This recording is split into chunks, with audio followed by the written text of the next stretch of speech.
This is Prasad, audiologist and speech language pathologist at Dr. Harika ND Care Hospitals. ఈరోజు మనం voice disorders గురించి చూద్దాం.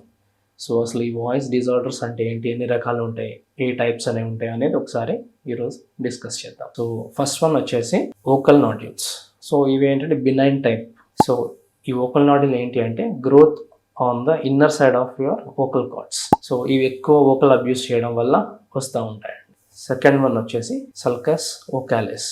So sulcus వోకాలిస్లో ఏంటి అంటే మీ వోకల్ ఫోల్డ్స్ పైన మ్యూకోజల్ రిడ్జ్ ఫామ్ అవడం లేదంటే గ్రూవ్ ఫామ్ అవడంని సల్కస్ వోకాలిస్ అంటారు. ఇది మెయిన్గా ఎందుకు వస్తుంది అంటే due to GERD, గ్యాస్ట్రోఎసోఫేజియల్ reflux disorder వల్ల ఇది సల్కస్ వోకాలిస్ వస్తుంది. థర్డ్ వన్ వచ్చేసి vocal polyp. Small translucent reddish గా ఉంటుంది. ఇది ఎందుకు వస్తుందంటే ఇట్ ఇస్ డ్యూ టు ఫోనోట్రామా. ఫోనోట్రామా అంటే nothing but vocal fold damage.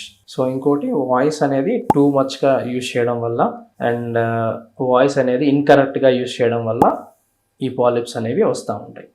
So fourth one వచ్చేసి గ్రాన్యులోమా ఆర్ కాంటాక్ట్ అల్సర్స్. ఇవి benign ulcerations on vocal process of arytenoids.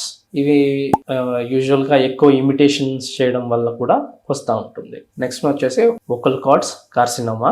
ఇవి malignant cells in the vocal cords due to smoking substances చేయడం వల్ల ఇట్లా వస్తుంది. Next వచ్చేసి laryngitis nothing but an inflammation and ఇది కూడా ఫోనోట్రామా వల్ల కూడా వస్తుంది.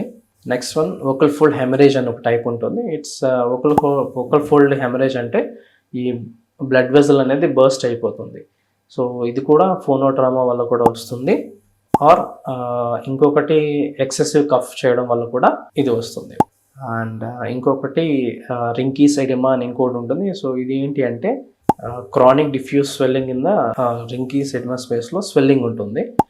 అండ్ ఇది కూడా ఎక్సెసివ్ స్మోకింగ్ వల్ల కూడా వస్తుంది.